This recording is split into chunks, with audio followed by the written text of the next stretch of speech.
Mesdames et messieurs, bonsoir et bienvenue dans ce nouveau rendez-vous hebdomadaire du Forum de la presse du studio Kalangu.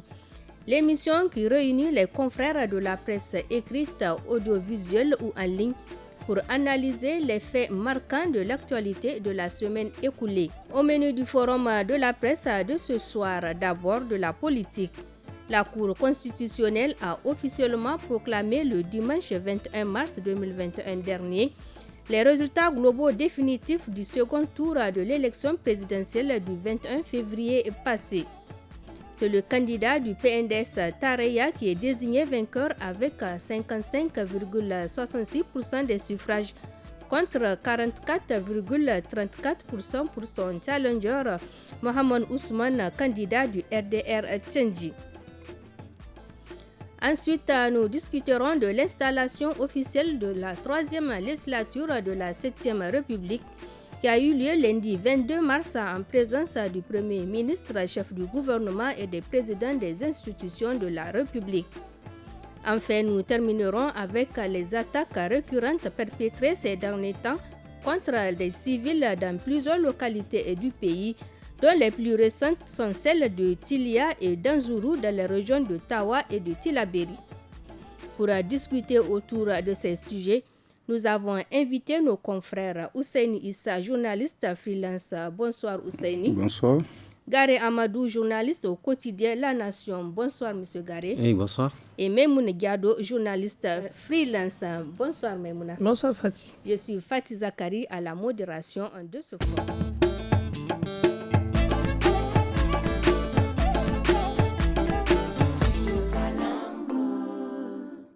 Bienvenue à tous dans le forum de la presse de ce vendredi 26 mars 2021 que nous ouvrons par un sujet politique. La haute juridiction en matière électorale, à savoir la Cour constitutionnelle, a procédé dans la nuit du dimanche 21 mars 2021 à la proclamation des résultats globaux définitifs du second tour de l'élection présidentielle du 21 février dernier. Au terme de cette proclamation, c'est le candidat du PNDS Tareya Bazoum Mohamed qui est proclamé vainqueur avec 55,66% des suffrages exprimés valables, contre donc 44,34% pour son challenger, le candidat du RDR Tchengi Mohamed Ousmane. Aussitôt, après la proclamation des résultats globaux définitifs du second tour de l'élection présidentielle par la Cour constitutionnelle, le candidat du RDR Tchengi et de la coalition CAP 2021 a fait une sortie médiatique. Dans un point de presse qu'il a animé, Mohamed Ousmane a rejeté en bloc les résultats proclamés par la Cour constitutionnelle pour n'avoir pas respecté la procédure légale en la matière, notamment pour n'avoir pas en vidé le contentieux d'abord par un arrêt avant celui des résultats définitifs. Quelle analyse vous inspire cette sortie médiatique du président du RDR, Tchengi? Monsieur Gade, je commence par vous. Oui, moi, la sortie médiatique de Mohamed Ousmane m'a beaucoup surprise parce que, vous savez, concernant la proclamation des résultats par la Cour constitutionnelle, j'étais tout sauf surpris.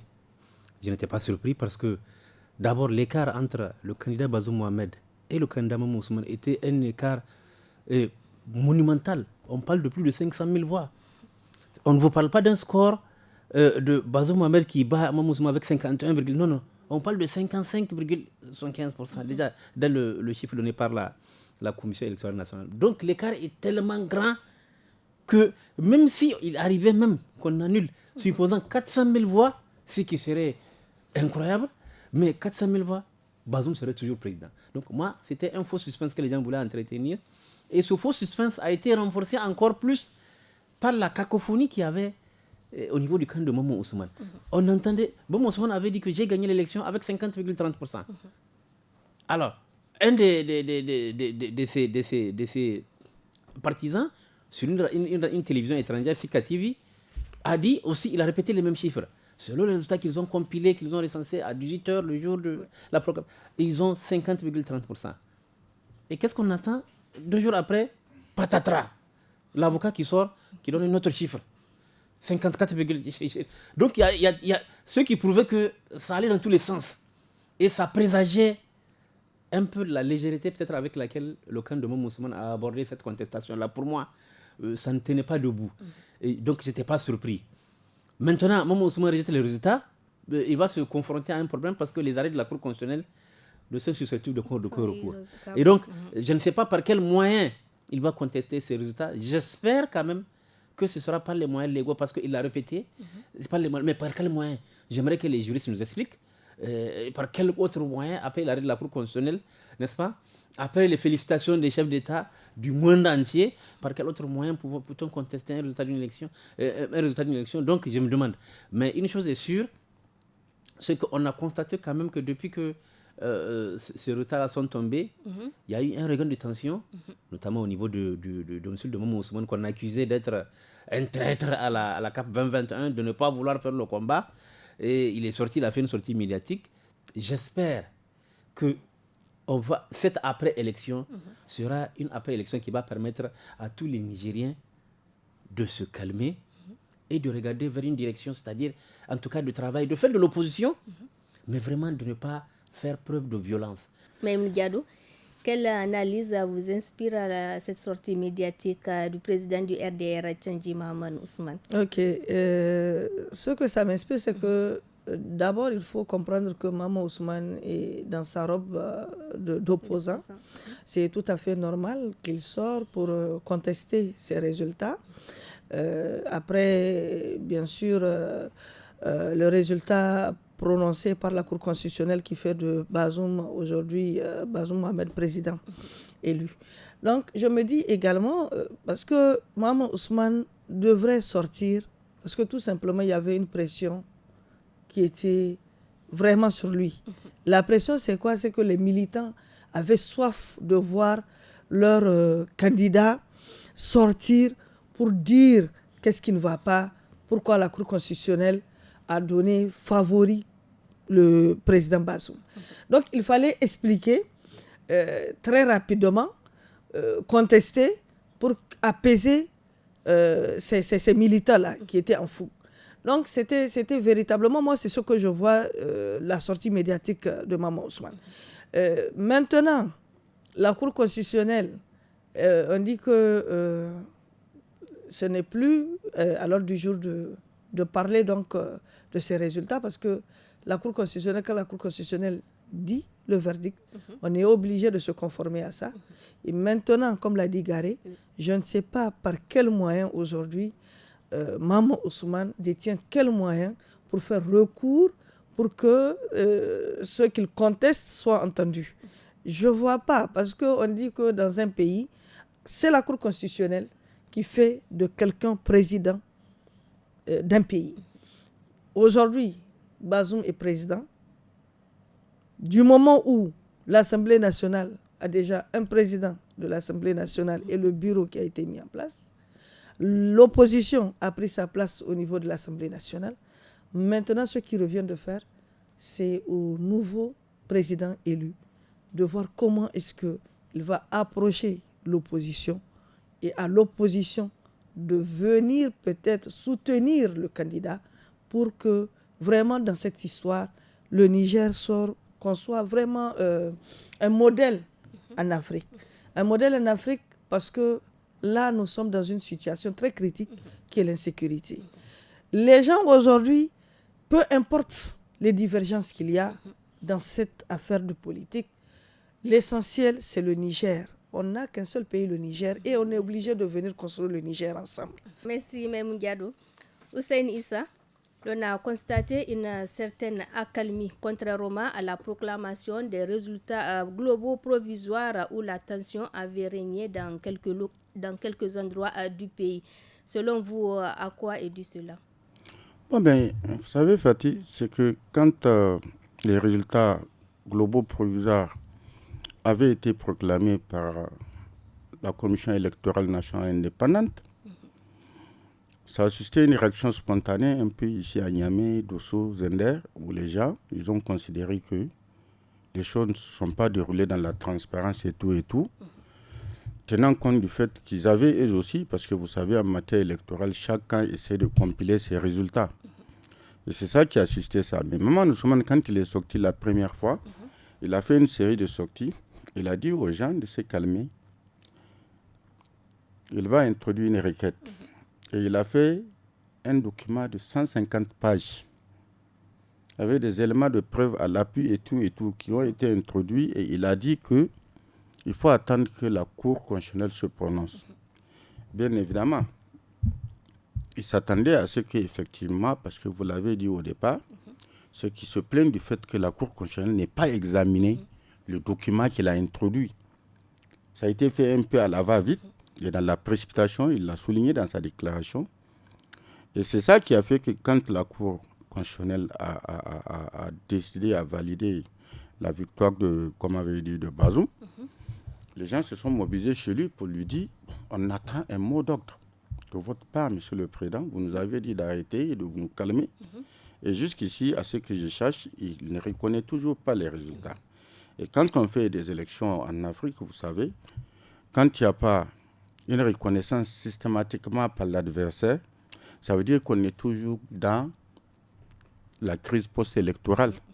On ne sait pas comment ça va déboucher, comment ça va finir, mais toujours est-il dit que tant qu'il va rester dans sa posture-là, il ne faut pas peut-être imaginer que tout est fini.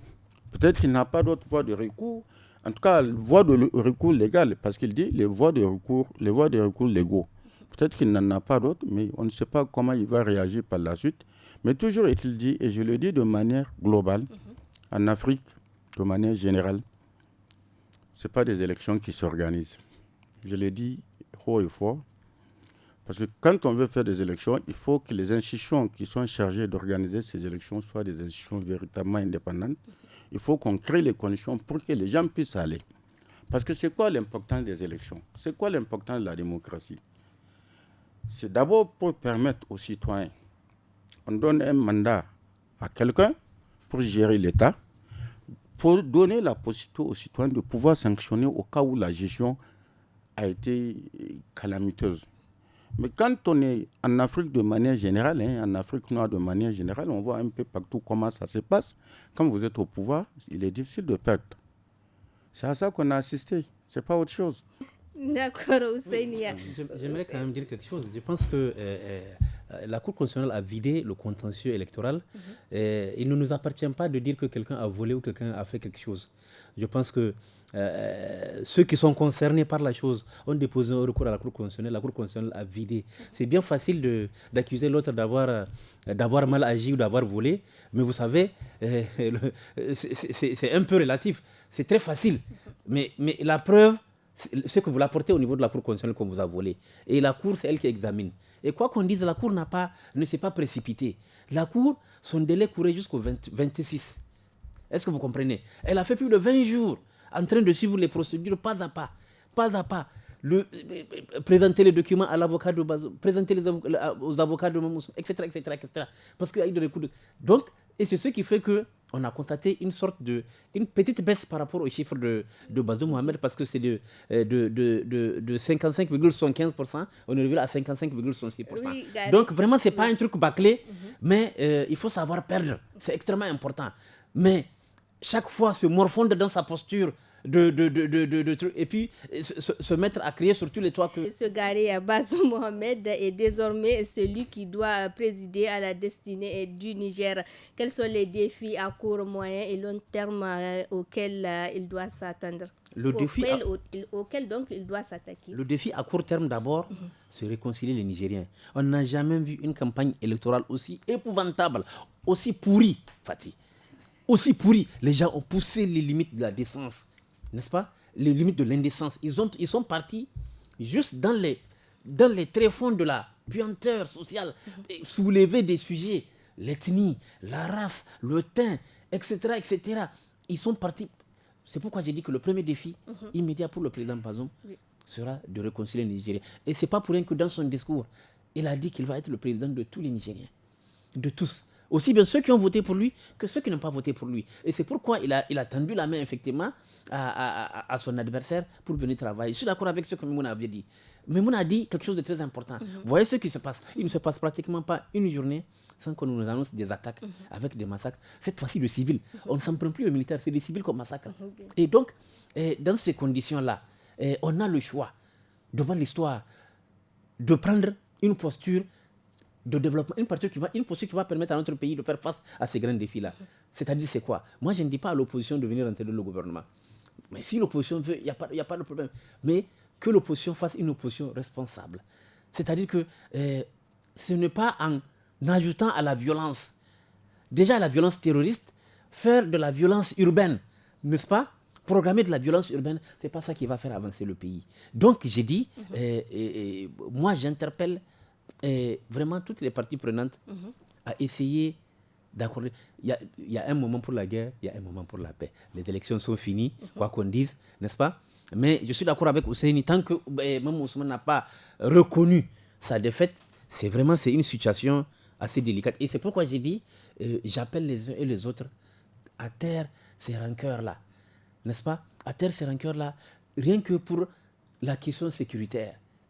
Rien que pour la sécurité sécuritaire, pour que nous puissions voir ensemble. Et je vous ai dit, moi, ça m'a beaucoup plu de voir les députés de l'opposition à l'Assemblée nationale à l'ouverture de la session. Ça m'a beaucoup plu de voir les députés de l'opposition. Oui, non, c'est vrai. De les voir occuper leur place dans le bureau. Et pour moi, c'est un signal qu'ils donnent aux militants. Et il faut que le militant sache le lire. Voilà, merci. Mme Diado, quels sont les défis qui attendent le nouveau président de la République, Bazoum Mohamed? Les défis, d'abord, c'est, comme l'a dit Garé, unir les Nigériens. Unir les Nigériens parce qu'aujourd'hui, on ne peut pas diriger un pays sans tous les Nigériens. Maintenant, après ça, il y a l'insécurité. En unissant les Nigériens, il faut aller vers combattre l'insécurité. Après l'insécurité, il faut également que le nouveau président songe à regarder d'un bon œil les secteurs sociaux de base. C'est très important. Ça, c'est vraiment un défi aussi. Les secteurs sociaux de base comme l'éducation, la santé, aujourd'hui, je pourrais également citer comme secteurs sociaux de base l'alimentation, économiquement également.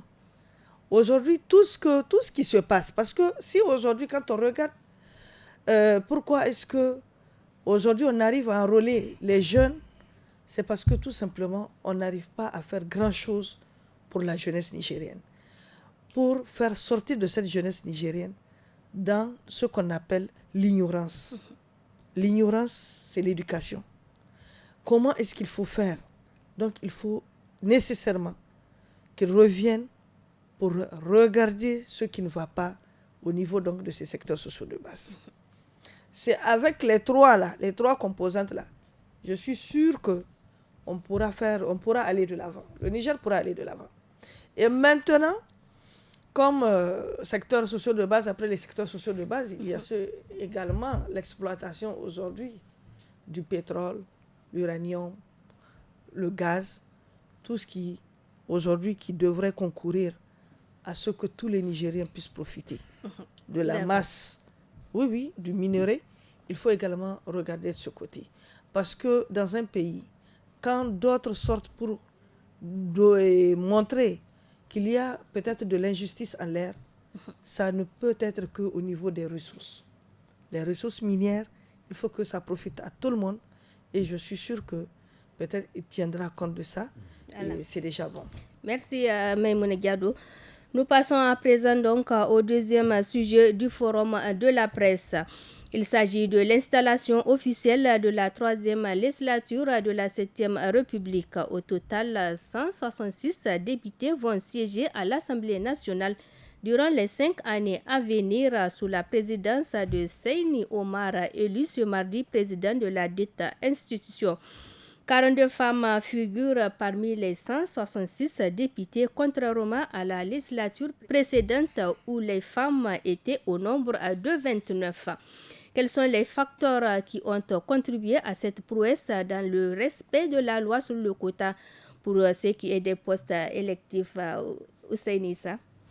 Bon ben, Fatih, merci, mais je vais quand même réagir avant d'en arriver là, parce que tout simplement, j'ai senti un peu à travers les interventions de Bazoum et de Maïmouna, le véritable défi, hein, parce que tout ce à quoi on a assisté au cours de ces 10 dernières années, c'est sous ce régime-là. La fraction, tout, c'est sous ce régime-là. On a connu d'autres régimes, on n'a pas connu autant de fractures sociales. Ça, c'est le défi le plus important. L'autre défi, c'est la bonne gouvernance et le bannissement de l'injustice. Parce que dans tous les pays où vous voyez ça ne va pas, c'est parce que les gens sont arrivés à un niveau où ils ne peuvent plus continuer à supporter l'injustice. Voilà le véritable défi. Maintenant, l'Assemblée qui vient d'être installée, ok, d'accord. C'est le même machin, c'est, comment vais-je dire, le cirque traditionnel. C'est une assemblée avec effectivement 42 femmes. Le nombre de femmes a augmenté, c'est une bonne chose. C'est une bonne chose et bon, c'est lié un peu à la loi du quota qui est en vigueur depuis 2000. Mais je vais dire une chose, c'est bien beau de dire qu'il y a une ouverture et tout. C'est des représentants du peuple. En tant que représentants du peuple, ils sont là pour défendre les intérêts du peuple, pas pour défendre les intérêts de clans. Mais malheureusement, c'est à quoi on assiste dans nos pays de manière générale, c'est que les députés pensent qu'ils sont là pour défendre un gouvernement. Alors qu'ils sont là. Le mandat impératif est nul, comme on a l'habitude de dire. Ils sont là, ils doivent faire le travail de manière indépendante, de manière consciente, comprendre qu'ils sont là pour le peuple. Ils ne sont pas là pour un gouvernement. Quand le gouvernement déraille, il doit pouvoir dire non, on arrête. C'est à quoi on a assisté au cours de ces 10 dernières années. Pas de réaction, rien. N'importe quel projet de loi. On a vu la loi de finances 2018 où on a mis des taxes, des impôts. Ça a été validé. Où des députés pensent que non, c'est notre pouvoir, c'est notre régime. Ce n'est pas une affaire de régime. Vous êtes là, mais malheureusement, je ne pense pas, parce que vu la configuration des gens qui sont là, de part et d'autre, je ne vois pas qui va faire quelque chose. Je ne vois pas qu'est-ce qui va changer. Véritablement, moi, je ne me fais pas d'illusions. Dans le contexte actuel, je ne me fais pas d'illusions que quelque chose va changer. On va assister encore à la même litanie pendant 5 ans. Le gouvernement peut tout faire passer. Ils vont adopter, que ça soit bien ou mauvais pour le peuple. Mauvais pour le peuple, ils vont adopter. Moi, je ne me fais pas d'illusions dans tous les cas. Même Gado, quels sont les défis qui attendent les députés, les nouveaux députés? Les défis qui attendent les nouveaux députés, c'est de travailler pour le Niger. C'est de travailler pour ceux qui les ont élus. Parce qu'ils sont là grâce à ces gens-là. Aujourd'hui, c'est de défendre les intérêts d'une population. Ne pas défendre sa propre poche, mais défendre les intérêts d'une population. Aujourd'hui, il y a ceux qui n'ont pas pu être reconduits, qui ont bien voulu être à leur place, mais aujourd'hui, c'est d'autres qui les ont remplacés. Maintenant, si on doit toujours assister, comme l'a dit Ousseini, à ce qu'on a vu par le passé, où c'est des lois, on amène au niveau de l'Assemblée nationale, tout le monde lève la main, on dit que ça doit passer comme à la poste. Je me dis que ça doit s'arrêter. On ne défend pas un gouvernement en votant toutes les lois qui passent. Mais on essaie de sanctionner un gouvernement quand on sait que la loi ne sera pas en faveur, bien sûr, d'une population.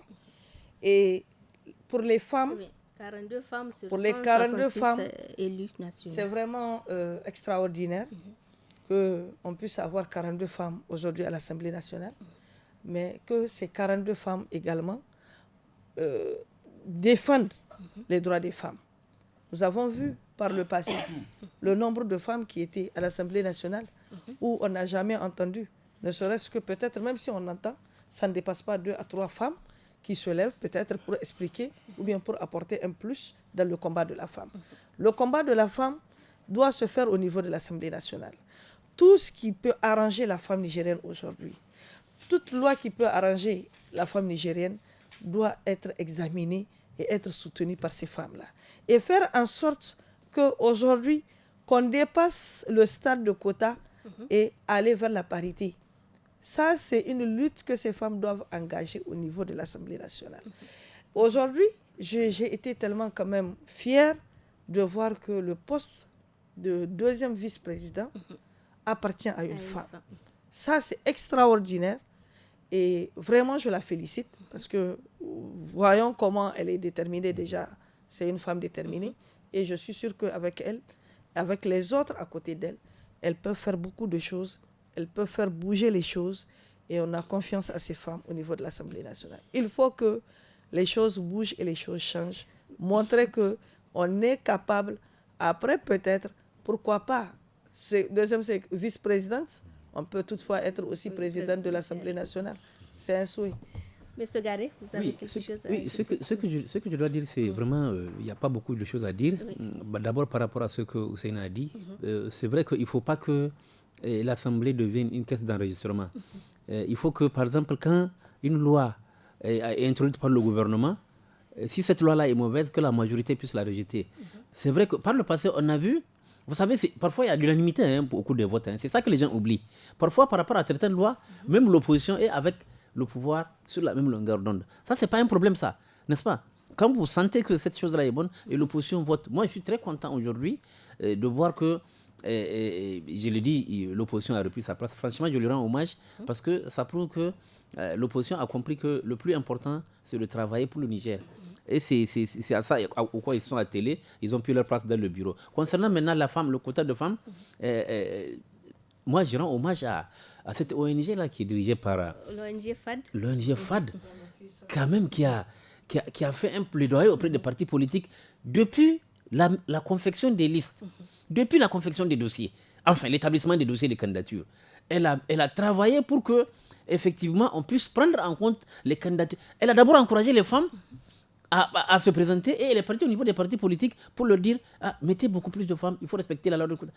C'est pratiquement cette ONG-là qui est à la base de ce travail-là pour moi. Parce qu'entre 28 et 42, le cas est très grand quand même. Donc, franchement, je rends hommage à cette ONG et je lui demande de poursuivre à sensibiliser les femmes et surtout les femmes parlementaires. Parce qu'il ne s'agit pas d'avoir 42 femmes juste au niveau du Parlement, mais il faut que ces 42 femmes puissent valoir quelque chose. Il faut qu'elles participent au débat. Je l'ai dit ici sur ce plateau. Et c'est justement de ce côté-là que nous restons toujours sur notre faim. Heureusement, quand même, celle qui a été élue deuxième vice-présidente, c'est une femme à poigne, Adil Seyni. C'est une femme qui a quelque chose dans la tête, qui est extrêmement intelligente et qui a déjà participé au débat au sein de l'Assemblée nationale et qui, je pense, va amener une plus-value. Je demande aux autres femmes de ne pas dormir, de ne pas venir au Parlement pour dormir dans la salle, n'est-ce pas, de participer au débat, même s'il y a des femmes, par exemple, qui sont peut-être, je ne sais pas, illettrées parmi les députés, mais qu'elles puissent, il y a des traducteurs, qu'elles puissent participer au débat parlementaire pour qu'on puisse savoir que non, les 42 femmes-là qui sont venues, elles ont apporté de la plus-value au débat parlementaire. C'est ça qui est le plus important. Merci, M. Garé. Nous entamons la dernière partie de ce rendez-vous hebdomadaire. Depuis quelque temps, le Niger fait face à des attaques récurrentes par des individus armés, choisissant comme cible les populations civiles. En l'espace de 10 jours, ce sont plus de 200 personnes qui ont été tuées dans les régions de Tillabéri et de Tawa. Le bilan officiel des attaques du dimanche 21 mars contre des villages du département de Tilia est établi à 136 morts par le gouvernement. Et mercredi 24 mars dernier, une autre attaque a visé des populations civiles de la commune rurale d'Anzourou dans la région de Tillabéri. Certaines sources parlent d'au moins 7 personnes tuées.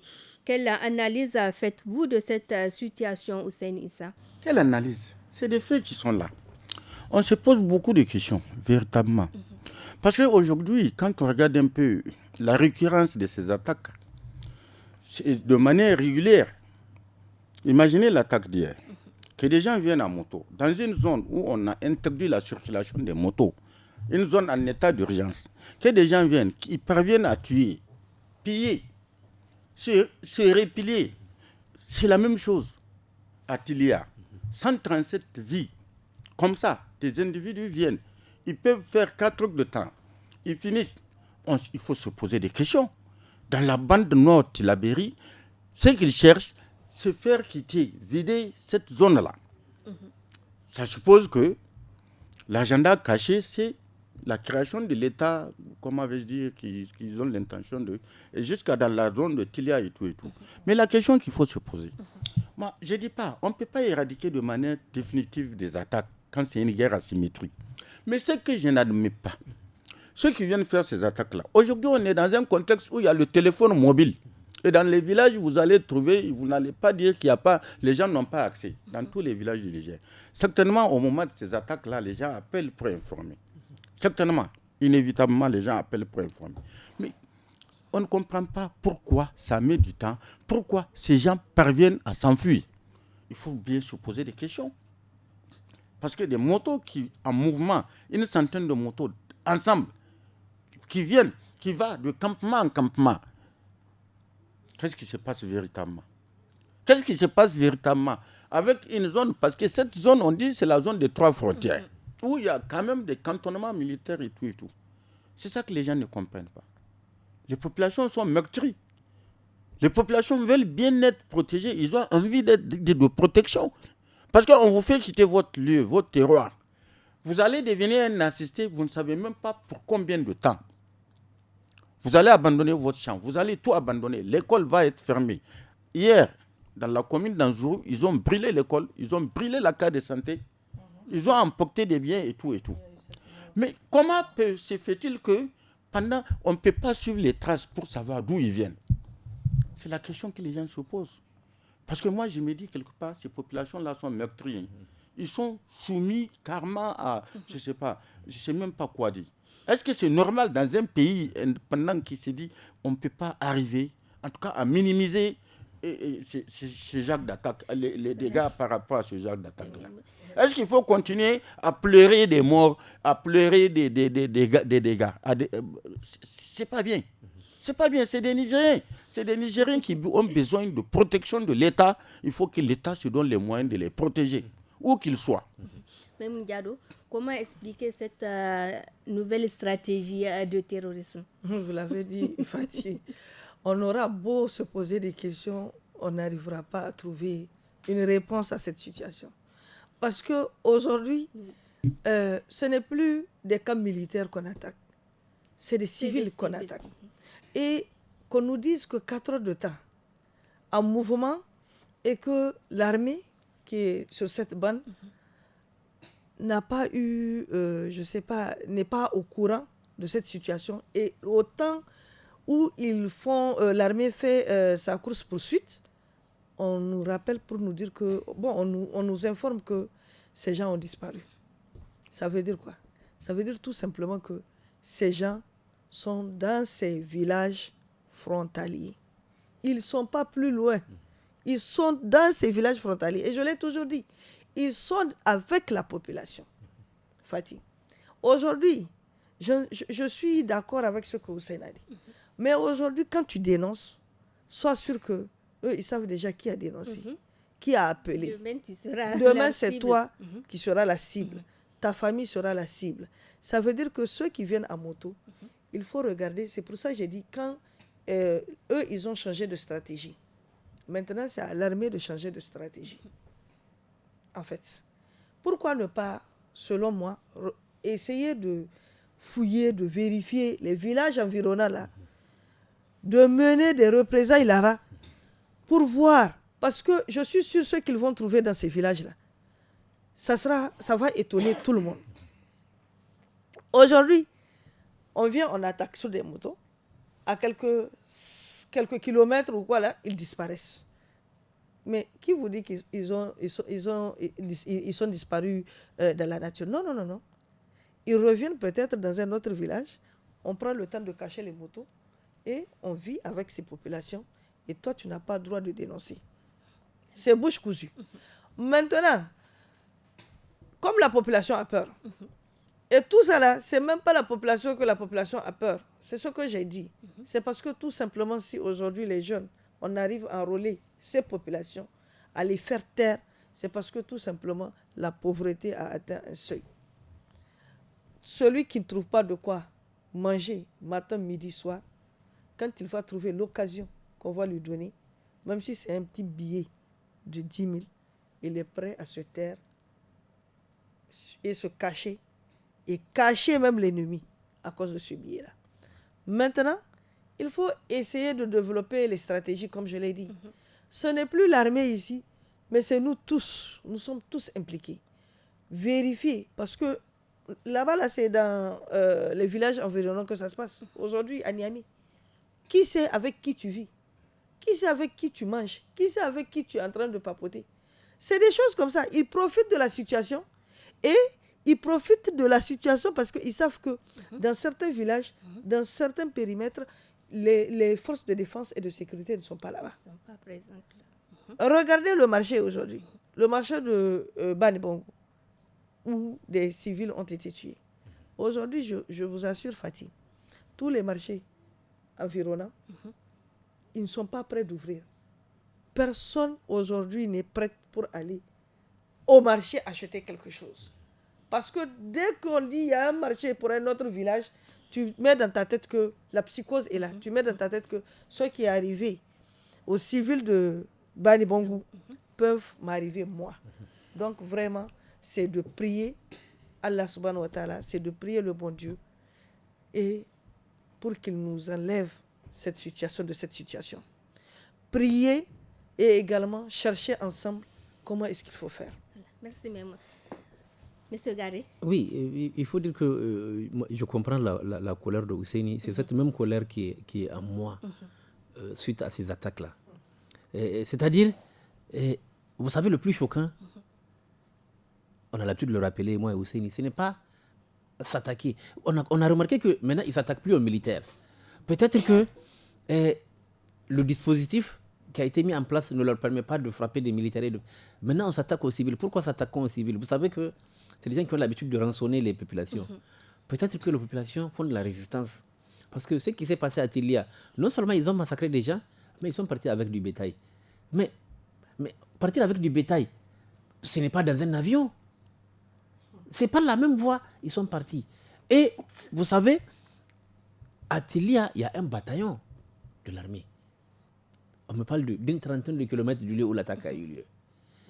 Bon, mais c'est normal qu'on soit choqué de voir cette inaction. On a l'impression que les militaires sont dans le camp et ils restent. C'est-à-dire qu'il n'y a pas de réaction. Moi, ce qui me fait le plus mal, je vous assure, c'est le fait que ces gens-là puissent s'en tirer et retourner. Mais pour moi, il faut les poursuivre. Ne faites pas de prisonniers. Mais tuez-les tous si vous les attrapez. C'est pas la peine. C'est choquant. Et aujourd'hui, ce qui se passe, c'est qu'au niveau de Tilia, les zones désertiques là, on est dans une situation où aujourd'hui, vous n'allez pas empêcher aux populations de s'armer. Parce que c'est ce qui va se passer. Surtout des zones de Tilia. Des zones qui sont... oui, mais les gens vont commencer à s'organiser. Oui, l'armée qui ne réagit pas face à ces attaques. Qu'est-ce qui explique cela? Mais comment on peut comprendre? Certains disent que non. Déjà, avant l'attaque, il y avait des informations que la population avait données sur le fait qu'il y avait des gens suspects à moto qui circulaient dans la zone. On n'a rien fait. Mais qu'est-ce qui se passe? Je vous assure, Fatih, il faut revoir le dispositif sécuritaire. Il faut revoir la hiérarchie au niveau des camps militaires qui sont situés dans cette zone-là. Il y a quelque chose qui ne va pas. Il y a quelque chose qui ne va pas. Mais d'ailleurs, ce jeudi 25, à Tassara, pour rejoindre ce que Memoun avait dit, il faut fouiller le village. Sur la base certainement d'informations, la gendarmerie est partie dans un village de Tassara. Elle a fouillé, elle a trouvé des individus suspects avec des kalachnikovs et des munitions. Dans un village de Tassara, 6 personnes qui ont été prises par la gendarmerie qui est en train de mener des investigations sur ces personnes-là. Certainement, c'est les complices des terroristes. Certainement, c'est les terroristes. Peut-être qu'ils ont même participé aux attaques. Mais je vous assure, les populations des zones frontalières, elles souffrent. Les populations des villages de Tilaberi et de la bande là, qui va jusqu'à Tilia, là, ces populations-là souffrent. Mais elles souffrent, vous savez de quoi? Elles souffrent encore plus. Ce n'est pas les attaques des terroristes. Non. Le fait qu'elles ont l'impression que l'armée... Elles sont abandonnées. Mais l'armée ne contre-attaque pas. Et puis, ne soyez pas toujours sur la défensive. N'attendez pas qu'on vous attaque. Non. Mais allez-y. Mais écoutez, les brousses qui sont dans la zone de Tilaberi, vous connaissez toutes ces brousses-là. Mais bon sang, investissez ces brousses-là. Trouvez les terroristes. Mais tuez-les. Bon sang. Oui, monsieur Garé, peut-on faire un quelconque lien entre l'arrivée récente du contingent tchadien dans la zone des 3 frontières et la recrudescence de ces attaques? Non, s'il y avait un lien, les terroristes allaient attaquer soit le contingent tchadien ou le contingent non. les terroristes ont l'impression qu'ils peuvent tout faire. Je vous le dis, les choses telles qu'elles sont aujourd'hui. Au niveau de la bande qui va de la bande, la zone de travail, ils ont l'impression qu'ils peuvent tout faire. Parce qu'ils viennent, c'est même pas des attaques de nuit. 17h pour te dire, 17h. Mais 16h, 17h. C'est-à-dire, il n'y a pas de peur. On ne crée rien. Et moi, j'ai dit, j'interpelle les autorités en charge des questions de défense. Cette guerre-là, contre des gens qui viennent à moto, on ne peut pas la gagner dans le schéma classique de poursuite dans des voitures. Là où la moto rentre, la voiture ne peut pas rentrer. La moto peut rentrer dans un trou et sortir, la voiture ne peut pas rentrer. Il nous faut des moyens aériens conséquents. Il nous faut beaucoup d'hélicoptères de combat. Il nous faut, pourquoi pas, des drones pour pouvoir surveiller nos frontières. En tout cas, faire le maximum qu'il nous faut. Mais le schéma classique, là, attaque, poursuite dans des voitures, là, ça ne marche pas, Fatih. Ça ne marche pas. Ces gens-là, si on les avait évaporés dans la nature. Mais attendez, s'il y avait au niveau de bataillon d'Otilia, s'il y avait un hélicoptère, surtout après l'attaque là, l'hélicoptère décolle, il voit ces gens-là. Il suffit de faire deux tours avec un ennemi 24. Oui, mais et puis c'est fini. Maintenant, comment donc le nouveau président, le nouveau chef de l'État doit-il renforcer sa politique sécuritaire en vue de faire face à cette insécurité? Il y a deux choses à faire. Oui. Au niveau du recrutement, il faut revoir les modalités du recrutement. Moi, je pense que l'âge, pour rentrer dans l'armée, il faut qu'on le repousse. J'ai l'impression qu'il y a beaucoup de gens qui sont assez immatures, qui sont dans l'armée. Il faut l'amener, je ne sais pas si c'est à 18 ans ou bien c'est combien, mais il faut l'amener à 20 ans au moins, ou 20 ans. Pour permettre... Oui, pour permettre aux gens d'être plus parce que parfois, il y a les nouveaux Même soldats... La durée de la formation. La durée de la formation. 6 mois, des non, fois, dans un contexte de lutte contre le terrorisme, vous ne pouvez pas faire une formation classique, comme si c'est une entente de paix. Il faut faire une formation antiterroriste à tous les militaires qui rentrent à Tondibia. C'est pas juste on t'apprend à tirer papa. Non. On t'apprend la lutte antiterroriste. Il faut que depuis que le soldat il rentre à Tondibia, qu'on puisse lui apprendre ça. Deuxième chose, il faut revoir les commandements au niveau de cette zone-là. Il y a quelque chose qui ne va pas, Fatih. Il y a quelque chose qui ne va pas au niveau de ces commandements-là. Il faut voir tous ceux qui a comme chef, les changer, mettre les hommes qu'il faut à la place qu'il faut. C'est ce que ça veut dire. En tout cas, il y a quelque chose qui ne va pas. On a l'impression que la zone de Tilaberi et quelques zones de la région d'Ottawa sont en train d'échapper au contrôle des forces de défense et de sécurité. On en est là, Fatih. On en est là aujourd'hui. Et les populations, comme l'ont dit Hussein, les populations ont peur. Mais qu'est-ce qu'elles vont faire quand elles ont peur? Si, soit elles quittent, ou elles décident de s'armer pour se défendre. Donc, vraiment, il faut prendre cette chose-là au sérieux. On va écouter Hussein. Bon, mais rapidement, moi, je veux dire, je n'ai pas l'impression que ce n'est pas une affaire de formation. Ils sont bien formés. Tondibia a fait partie des meilleures écoles de formation, en tout cas des soldats. Non, ce n'est pas le problème. Le problème, c'est le terrain. C'est ça le problème. Parce que moi, je ne peux pas concevoir que dans des zones où on a interdit la circulation des motos, comme me disent qu'il y a une centaine de motos qui arrivent, et c'est des zones militarisées. Mais je ne peux pas comprendre qu'on me dise que des gens puissent venir à l'aise. Et dans l'après-midi, à 16h, 14h, ils tuent, ils pillent, ils emportent même du bétail. Et qu'on dise que non, on ne sait pas où ils sont passés. Non, ils ne se sont pas volatilisés. C'est ça, il faut au niveau sur le terrain et ne pas rester sur la défensive. Il faut aller à l'offensive. Parce que moi, je suis convaincu que si véritablement il y a quelque chose qui est fait dans ces zones-là, c'est des gens comme ça, on aurait pu facilement les massacrer. Je ne dis pas qu'ils ne sont pas en mesure de pouvoir attaquer, mais pouvoir fuir là, ce n'est pas possible. Mais 4 heures de temps, vous êtes dans un village en train de jouer, des gens qui viennent, ils massacrent 4 heures de temps, et qu'ils parviennent à s'en aller, c'est longtemps après que des gens vont venir constater juste les dégâts.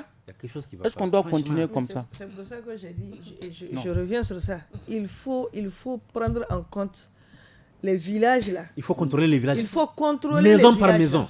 Il faut contrôler les villages. Maison par maison. Ils ne peuvent pas s'évaporer dans la nature comme ça. C'est pas possible. C'est pas possible. Ceux qui ont fait, peut-être ce sont eux-mêmes, quand tu vas les trouver dans le village là, tu seras même surpris.